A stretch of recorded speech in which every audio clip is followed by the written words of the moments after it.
India का एक ऐसा पॉपुलर बैंक जिसका 900 करोड़ का लोन फ्रॉड आया। उस बैंक के जो ऑफिशियल्स हैं उनका विजय माल्या के साथ सीक्रेट मीटिंग सामने आई। Force India, formula 1 team, private jets, France में 250 करोड़ का मेंशन, सब कुछ लोन के पैसों से। और ये सिर्फ टिप ऑफ द आइसबर्ग है। आज मैं आपको बताऊंगा ये जो बैंक है ना, इसकी पूरी कहानी जो मेन स्ट्रीम मीडिया ने कभी भी कवर नहीं किया। 15 बैंकर्स के नाम आए इन फ्रॉड केसेस में। 9000 करोड़ का डिफॉल्ट, पब्लिक मनी डूबा, लोन अप्रूव्ड हुआ, यह भी जानने के बाद कि इनका नेगेटिव नेटवर्थ है। बैंक एक्सपोजर 750 करोड़ का, लेकिन सीक्रेटली 900 करोड़ कैसे बन गया? प्रॉपर्टीज यूके, फ्रांस में खरीदे गए जब एयरलाइन डूब रहा था। प्लस लेटेस्ट अपडेट है कि मार्च 2025 प्राइवेटाइजेशन बिड्स में कंट्रोवर्शियल बिडर्स और एम्प्लॉय स्ट्राइक कर रहे थे। यह सिर्फ बैंकिंग क्राइसिस नहीं है दोस्तों, यह कॉन्स्पिरेसी है, करप्शन है और इंडियाज बिगेस्ट कॉर्पोरेट फ्रॉड की केस स्टडी है। दोस्तों आज आप जानोगे वो सीक्रेट जो फाइल में हिडन है। चलिए शुरू करते हैं। नमस्कार दोस्तों, मेरा नाम है अंकुर गोस्वामी। आप मुझे अक्सर देखते होंगे जॉब शो में और अलग अलग सेशंस भी मैं कभी कभी लाता रहता हूं। ये बात कर रहा हूं आईडीबीआई बैंक की। अब सबसे पहले समझ लेते हैं आईडीबीआई बना क्यों, क्योंकि ये बैकग्राउंड बहुत इंपॉर्टेंट है इस कॉन्स्पिरेसी को समझने के लिए। 1 जुलाई 1964 industrial development bank of India act के अंडर आईडीबीआई एस्टैब्लिश हुआ एज आरबीआई सब्सिडरी। बिल्कुल सही सुना आपने, पहले ये एज अ आरबीआई सब्सिडरी काम करता था। इसका रोल बहुत सिंपल था, लॉन्ग टर्म इंडस्ट्रियल लोन देखना, मैनेज करना, फैक्ट्री सेटअप फाइनेंस करना, मॉडर्नाइजेशन फंडिंग करना, प्रोजेक्ट अप्रेजल एक्सपर्टीज था इसको। 1976 में क्या हुआ, ये जो ओनरशिप था ना आरबीआई से गवर्नमेंट ऑफ इंडिया को ट्रांसफर कर दिया गया और फिर उसका गोल्डन एरा शुरू होता है 1970s से लेकर 1990s तक। दोस्तों आईडीबीआई जो है वो एपेक्स डीएफआई बन गया। डीएफआई क्या होता है? डेवलपमेंट फाइनेंशियल ऑफ इंडिया या development finance of India. Steel plants, auto factories, textile mills सबको फाइनेंस करने लगा। By 1990s India's largest development financial institution with impeccable reputation in project appraisal। लेकिन ये रेपुटेशन ही आगे जाके ना एक्सप्लॉइट हुई। करप्ट ऑफिशियल्स ने मिसयूज किया ये क्रेडिबिलिटी को। 1991 रिफॉर्म्स के बाद क्या हुआ था? 1 अक्टूबर 2004 की बात है, आईडीबीआई बिकेम बैंकिंग कंपनी। 7 मई 2008 में दोस्तों आईडीबीआई बैंक लिमिटेड बना ऑफिशियली और 3 अक्टूबर 2006 को यूनाइटेड वेस्टर्न बैंक मर्ज हुआ। But development financial institution to bank का जो ट्रांजिशन था वो बहुत प्रॉब्लमेटिक था। Old industrial culture, new retail banking demands, large ticket loan का लेगेसी था, रिस्क असेसमेंट मैकेनिज्म बहुत वीक था, रिकवरी कल्चर एब्सेंट था यहां पे। और यहां से शुरू होता है रियल स्टोरी दोस्तों। अब आते हैं उस कहानी पे जो बहुत शॉकिंग है। 900 करोड़ का फ्रॉड। 2009 में क्या हुआ था? किंगफिशर एयरलाइंस सबने सुना होगा, विजय माल्या की जो कंपनी थी वो डूब रही थी। सबको पता था कि ये बहुत जल्दी खत्म होने वाली है, it was dying company. But IDBI bank ने लोन दिया इस कंपनी को। बिल्कुल सही सुना, नॉट जस्ट एनी लोन। यार लोन तो बोलना मैं क्या ही बोलूं अब मैं, 900 करोड़ रुपए। अब अंदर की कहानी पता है क्या है? 6 अक्टूबर 2009 को विजय माल्या पर्सनली मिलते हैं किससे? आईडीबीआई के सीएमडी से, जो कि थे योगेश अग्रवाल जी। दूसरे ही दिन 7 अक्टूबर 2009 को क्या होता है? 150 crore short term loan approve हो जाता है। वाह, रुकिए, इससे भी बुरी हालात क्या है? 27 नवंबर 2009 को एक दूसरा 750 करोड़ लोन सैंक्शन होता है। टोटल कितना हो गया? 900 करोड़। लेकिन यहां पे हिडन पार्ट क्या है मालूम है? आईडीबीआई का जो एक्सपोजर लिमिट था वो सिर्फ 750 करोड़ का था, पर लोन दिया गया 900 करोड़। कैसे? सिंपल है। जीएम जो इनके थे बुद्धा देव, जीएम मतलब जनरल मैनेजर जो थे बुद्धा देव दास गुप्ता, इन्होंने किंगफिशर का लोन अलग स्ट्रक्चर में पार किया ताकि एक्सपोजर लिमिट बाईपास हो जाए। ये डेलिब्रेट मूव था दोस्तों। कंपनी के नेगेटिव नेटवर्थ पहले से डिफॉल्ट ऑडिटर्स ने वार्निंग दी थी कि यार 4630 करोड़ का short term funds long term use हो रहे हैं। 100 करोड़ से ज्यादा इनका टीडीएस डिपॉजिट नहीं किया 6 महीने से, रेटिंग अवेलेबल ही नहीं है, बट फिर भी लोन अप्रूव हुआ। कैसे? यही तो सवाल है और यही हो रहा था। सिंपल है, conspiracy at the highest level. Kingfisher brand दिया collateral, Kingfisher brand as a collateral दिया गया, वो भी एक ऐसा डाइंग ब्रांड था, खत्म होने वाला था। फाइनेंस लीज एयरक्राफ्ट जो कंपनी ओन ही नहीं करती थी, माल्या की पर्सनल गारंटी, वर्थलेस, कोई मतलब ही नहीं। ये बैंकिंग नहीं, पूरा कॉन्स्पिरेसी था। सीबीआई ने जो ट्रेस किया वो सुन के शॉक हो जाओगे आप लोग। 263.48 करोड़ ट्रांसफर हुआ Axis ICICI bank of Baroda accounts में। वहां से पैसे अब्रॉड रेमिट किए गए, ट्रांसफर किए गए ओवरसीज वेंडर्स के नाम पे। लेकिन असली यूज फोर्स इंडिया, समझना असली यूज क्या हुआ। Force India F1 team, F1 तो सुना है ना आपने, F1 टीम में करोड़ों खर्च किए गए। प्राइवेट कॉर्पोरेट जेट में करोड़ों खर्च किए गए। यूके में प्रॉपर्टी ली गई लेडी वॉक 80 करोड़ रुपए की। फ्रांस की जो प्रॉपर्टी है ले ग्रांड जार्डिन 250 करोड़ की। लग्जरी प्रॉपर्टीज 350 करोड़ से ज्यादा की। यह मालिया की अय्याशी का खर्चा था दोस्तों। एयरलाइन क्रैश क्रंच में थी, लेकिन मालिया ना लग्जरी शॉपिंग में बिजी था। यह सब प्रोसेस कभी भी कोई एक आदमी नहीं कर सकता। इसमें भी ये नाम शामिल थे जो टॉप मैनेजमेंट के पार्ट थे, जैसे योगेश अग्रवाल जो सीएमडी थे, बीके बत्रा जो डिप्टी एमडी थे, ओवी बुंडेलू जो कि क्रेडिट कमिटी में थे, आर बंसल ये भी क्रेडिट कमिटी में थे, एसकेवी श्रीनिवासन ये भी क्रेडिट कमिटी में थे, बुद्धादेव दास गुप्ता ये जनरल मैनेजर थे। दोस्तों 2010 में ना 322 करोड़ लोन फिनलैंड की विंड ओवाई को दिया गया। फंड यूज हुए इलीगल शेयर परचेज में। आरबीआई गाइडलाइंस डायरेक्ट वायलेट हुआ वहां पे। और 2015 की बात करें, लोन एनपीए जो था वो पूरा लॉस आईडीबीआई को हुआ। सीबीआई के जांच में क्या निकला पता है? Top management directly involved.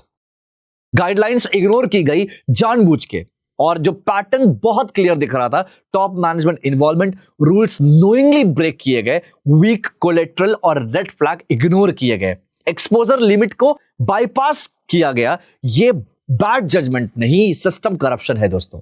Result क्या हुआ?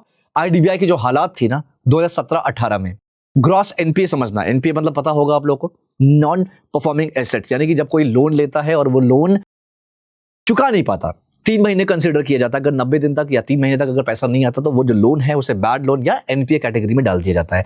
दोस्तों ग्रॉस एनपीए जो था वो 27.95% था, इंडिया का हाईएस्ट। नेट एनपीए इनका 12% से ज्यादा था। कैपिटल एडिकेसी जो है वो बहुत कम हो गई थी। कैपिटल एडिकेसी एक वर्ड है, क्या होता है ये? कैपिटल एडिकेसी का मतलब होता है कि बैंक के पास इतना पैसा रिजर्व में होना चाहिए कि अगर कल बैंक को नुकसान हो जाए फिर भी बैंक सरवाइव कर सके। तो इनका कैपिटल एडिकेसी बहुत कम था। आरबीआई ने आईडीबीआई को पीसीए फ्रेमवर्क में डाल दिया। पीसीए क्या होता है? Prompt corrective action. आरबीआई का वार्निंग सिस्टम जिसमें बैंक को फाइनेंशियल वीकनेस के कारण स्पेशल निगरानी में रख दिया जाता है, ये उसे कहते हैं। बैंक लिटरली गाइस खत्म हो रहा था। पीएनबी स्कैम वर्सेस आईडीबीआई अगर देखें ना दोस्तों, उस समय क्या हुआ था ना, एक बहुत बड़ा बैंक न्यूज के चर्चों में था जो कि पीएनबी स्कैम था, 14,000 करोड़ का इकलौती न्यूज जिसके चलते देश हिला था।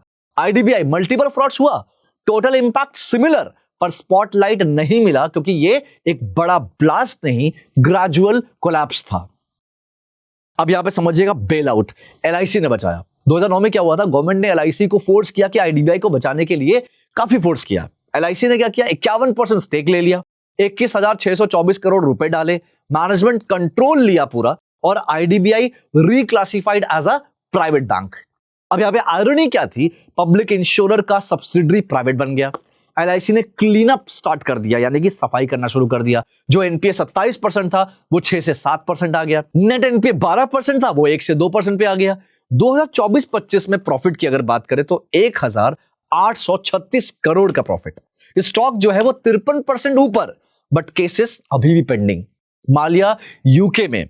यार आप देखो, गवर्नमेंट ना आईडीबीआई बैंक को बेचने की पूरी तैयारी में है, और देखो यूनियंस तो पूरी तरह से ना अपोज कर रहे हैं। जो यूनियन है वो अपोज कर रहे हैं क्योंकि उनको डर लग रहा है कि जॉब कट्स का, रिजर्वेशन बेनिफिट्स खत्म हो जाएंगे। और सबसे बड़ी बात कि आईडीबीआई एक हिस्टोरिक डेवलपमेंट फाइनेंशियल इंस्टीट्यूशन है यार, पब्लिक एसेट्स ही रहना चाहिए अकॉर्डिंग टू देम।